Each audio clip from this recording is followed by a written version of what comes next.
I hate thinking about all the times I have allowed fear to reign over me, have a stronghold in my life, stand in the way of pursuing things, and keep me from doing things I needed to do. Fear is paralyzing, terrorizing, and most of all, a great thief. Franklin D. Roosevelt said, "The only thing to fear is fear itself. The only thing to really fear is fear itself for the havoc it can create in your life and the many ways it can rob you." Webster's dictionary defines fear as an unpleasant, sometimes strong emotion caused by anticipation of danger or anxious concern. Based on the latter definition, it is safe to say that healthy fears exist that serve, protect, and keep us out of harm's way. However, the kind of fear most of us experience is often unhealthy and without basis, resulting from our wild imagination. When faced with the unknown, most of us panic and allow fear to set in. Fear is paralyzing because it hinders our progress in life and keeps us stagnant, where movement and action is often required. When faced with situations that require stretching and growing, most people opt to stay in their comfort zones rather than step out of the proverbial boat and walk on water. Fear disguises itself and shows up in many different ways and forms in our lives. We fear that we aren't good enough. This mask of fear is probably the most common and paralyzing because it takes a jab at our self-esteem and confidence and puts a dent in them.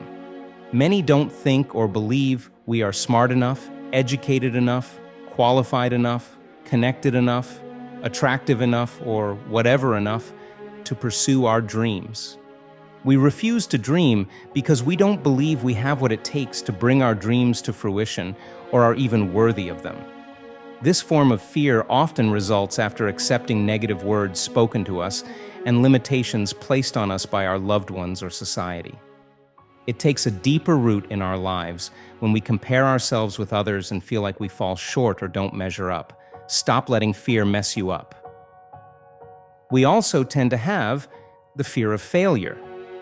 This fear is often reflected in our lives when we pass up opportunities, make up excuses for why we can't do certain things, or stubbornly refuse to do them. Deep within us is the fear that we won't succeed and that our flaws and inabilities will be displayed as a result. Rather than risk the embarrassment of seeming inadequate, we resist anything that would challenge us to get out of our comfort zones or save face. Maybe we take up the challenge but procrastinate pursuing it or never come around to doing it. You can redefine your definition of failure, though. However, there is also the fear of losing control. This mask of fear shows up in our lives when we try to control those around us and everything that concerns our lives, lest people take advantage of, dupe, or hurt us. It shows up in relationships when we play games rather than be authentic and allow ourselves to be vulnerable. In this case, it often seems wiser to put up walls, run away, or use defense mechanisms to protect ourselves against hurt, rejection, or disappointment. Most of us tend to fear that we can't have what we want. This is the number one reason people settle for less.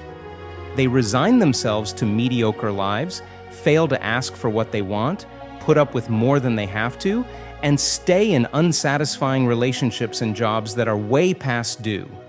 The underlying feeling is unworthiness. Deep down, we feel we aren't worthy of what we desire. We might also experience this fear after having people poo-poo our lives often and telling us that they are impossible and that we don't have what it takes to make them happen. Closely tied to this is the fear that there isn't enough. Although the universe is unlimited and abundant in all ways, most of us don't believe there's enough to go around. Therefore, we have developed a competitive mentality responsible for the dog-eat-dog world we live in. We believe we must stab others in the back or step over them to get ahead, and that if we share whatever we have, we won't have enough left over for ourselves. Freeing ourselves from the cycle of fear is challenging and requires a lot of effort on our part. We have to reprogram our minds and change the way we view ourselves. We can begin to relinquish fear's hold in our lives by believing in ourselves and our abilities. This will allow us to take the necessary steps we need to take to pursue and do the things we would otherwise put off.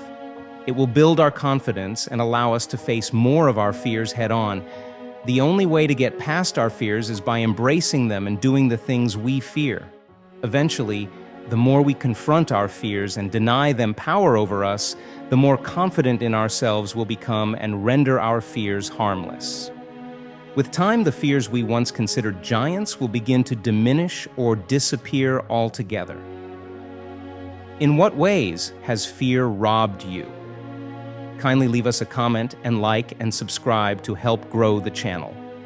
Also, check out the other videos on this channel.